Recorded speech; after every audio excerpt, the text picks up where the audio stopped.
Salut, bienvenue sur un œil magique sur la vie. Alors on est toujours dans la série Comment se simplifier la vie. C'est la 4e vidéo. Et là on va parler de apprendre à dire non, tout simplement. Ça paraît anodin comme ça. Ok, apprendre à dire non. Et pourquoi on dit oui si souvent alors qu'à l'intérieur, ce qui vient c'est non. On va prendre un exemple tout bête. Quelqu'un te demande un service, te dit ok, est-ce qu'on pourrait, je sais pas, faire du bricolage ensemble et j'ai besoin qu'on soit deux et donc voilà, je te le demande. C'est quelqu'un que vous aimez bien et ce qui se passe, c'est que au moment où il vous demande le truc, ça fait non à l'intérieur. Et alors, vous répondez oui, vous répondez non.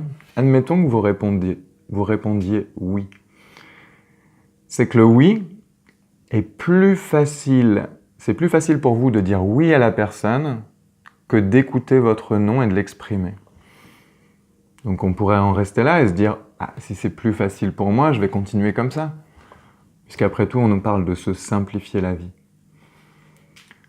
Ouais, n'empêche que quand vous commencez à dire oui à l'autre et vous dire non à vous, vous dites non au non qui est présent et qui n'a pas besoin de justification, hein, il est juste là.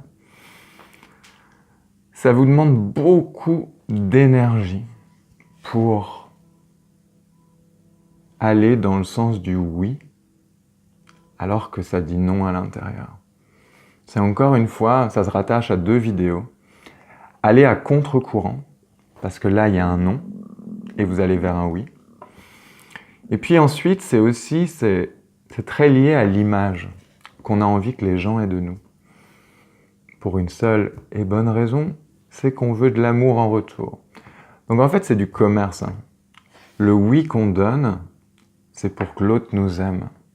C'est pas un oui pour lui faire plaisir, c'est un oui pour se remplir d'amour. Tu vois la différence ? Donc, comme j'ai décidé de me dire de me dire oui dans l'instant, de me connaître tel que je suis dans l'instant, sans pour autant me définir, c'est juste qui je suis dans l'instant. Ben, je vais commencer à apprendre à dire non à l'autre, lorsque le non est là.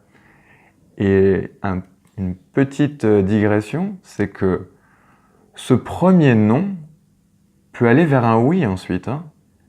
Mais si ce non n'est pas exprimé, il reste là et vous luttez contre ce non. Donc admettons que je me dis oui à moi, que la personne me demande quelque chose et je dis non. Non, j'en ai pas envie. Je peux aussi trouver des excuses, mais admettons que je joue franc jeu et je dis non, j'en ai vraiment pas envie maintenant et je serai pas de bonne compagnie pour le bricolage parce que j'en ai vraiment pas envie, quoi. La réponse de l'autre ou sa réaction, ça lui appartient. C'est pas à moi de la gérer. Mais il est possible que la personne en face réagisse mal, etc. Ça, c'est ok. Mais je vais revenir sur moi.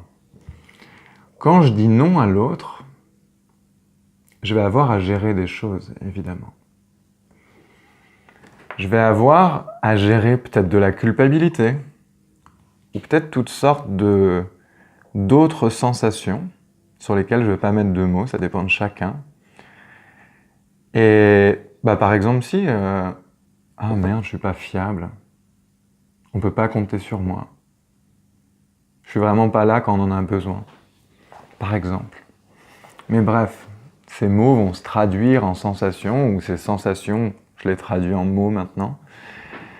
En tout cas, c'est des sensations qui sont pas super agréables, parce que ça sort de ton champ d'expérience classique, habituel. Mais une fois qu'on commence à accepter ces sensations, accepter de les ressentir, elles sont là, elles sont à ressentir. Mais il y a quand même plein d'avantages à ça. Déjà, tu te dis oui à toi. Ça, c'est chouette. Parce que quand tu commences à te dire oui, tout d'un coup, tu te dis oui à te connaître dans l'instant, etc. Et tu t'ouvres une expérience qui est bien différente. Ensuite, quand tu commences à accepter toutes ces sensations, une prochaine fois, tu dépenseras peu d'énergie pour dire non, tu vois. Alors que le oui d'avant, il te coûtait beaucoup d'énergie. Tu commences à te dire oui à toi et tu vas vers une vie qui te va. Parce que tu te dis oui, tout simplement. Et ça va se manifester dans plein d'autres cas. Et tu vas commencer à laisser jaillir ce qui est en toi au moment présent. Et il y a plein de choses que...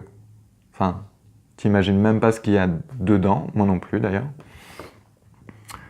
Mais la vie va commencer à souffler beaucoup plus fort dans ton instrument, quoi. De plus en plus. Chaque fois que tu te dis oui. Et chaque fois que tu élargis ton expérience de vie. Voilà. Donc, c'était apprendre à dire non. J'espère que le message est passé. Si tu as des commentaires ou des partages d'expériences, pourquoi pas, n'hésite pas. Et puis, ah oui, il y a quand même quelque chose que je voudrais rajouter, c'est que ça assainit aussi la relation à l'autre. Parce que quand on commence à se dire oui à soi, qu'on arrête de dire oui à l'autre pour recevoir de l'amour, tout d'un coup, il n'y a plus cette relation d'intérêt entre les deux, entre vous et l'autre.